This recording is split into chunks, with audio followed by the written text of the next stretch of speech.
Welcome to this, the fourth of my GodPods. Why curse the fig tree? There is so much more to the tale of Jesus cursing the fig tree than appears at first glance. People often ask why Jesus didn't know it was too early to look for fruit. It was the time of Passover, which happens in late spring. Jesus approached the tree because he was hungry. The tree appeared to be in leaf, that is, producing the green shoots of the New Year's growth, and at the same time it should have had some really juicy fruits on the old wood, called the Breba crop, and that was what Jesus was looking for. He wasn't looking for figs on the new shoots. The trouble was, this particular tree did not have any of this fruit on the old wood, which showed it would neither have fruit on the new shoots. In this case, the gardener would cut down the barren tree and plant a new one. Fig trees are often mentioned in the Bible, and it is interesting that the first Adam came to the fig tree for leaves, but the second Adam came looking for fruit. You might wonder why this little vignette of a story was included in the Gospel. Previously, though, in Jesus' ministry, God's people were called to produce spiritual fruit.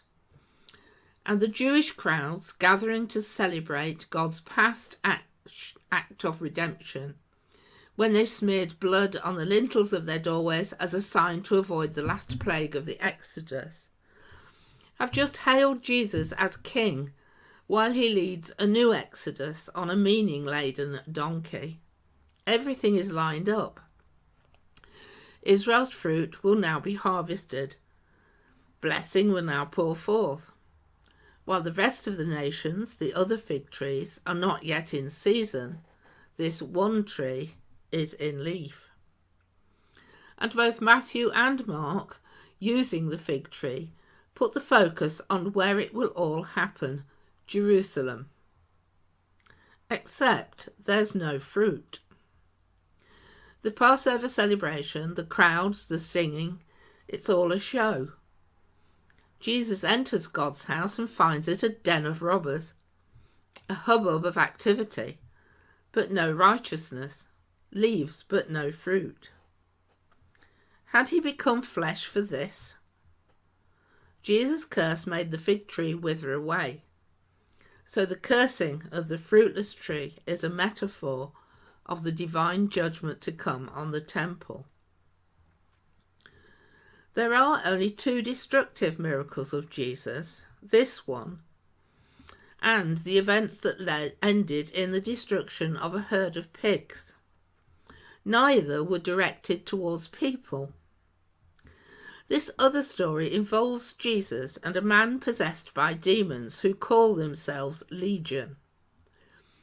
When Jesus casts them out, they request to enter a herd of pigs. And when they do, the pigs rush down the hill into the Sea of Galilee and drown. Jesus does not explain why he allowed the demons to go into the pigs. The demons wanted to stay in the area, possibly to remain a source of torment and danger. So it is unlikely the demons either wanted or caused the pigs to dash down the hill into the sea. Is it possible the pigs knew what they were doing?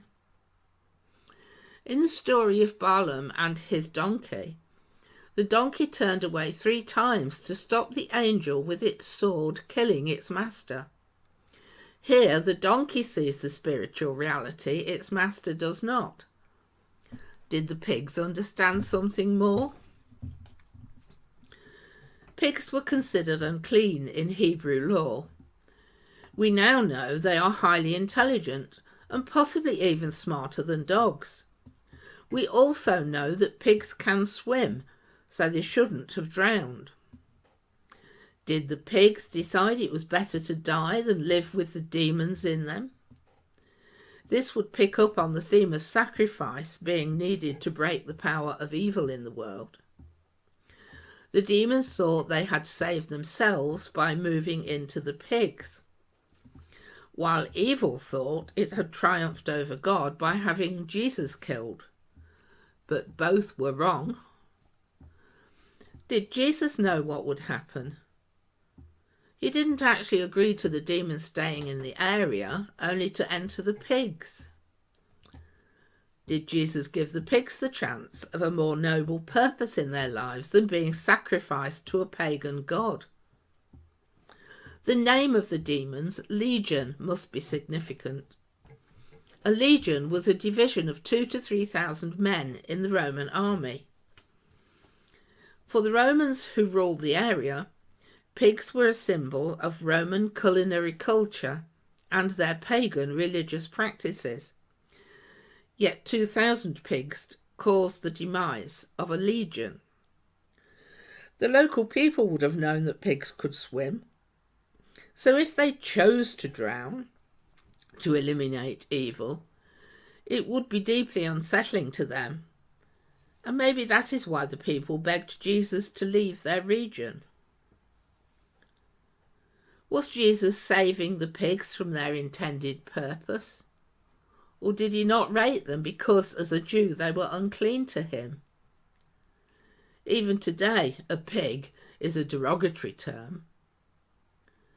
Did Jesus think about the cost of losing a huge herd of pigs?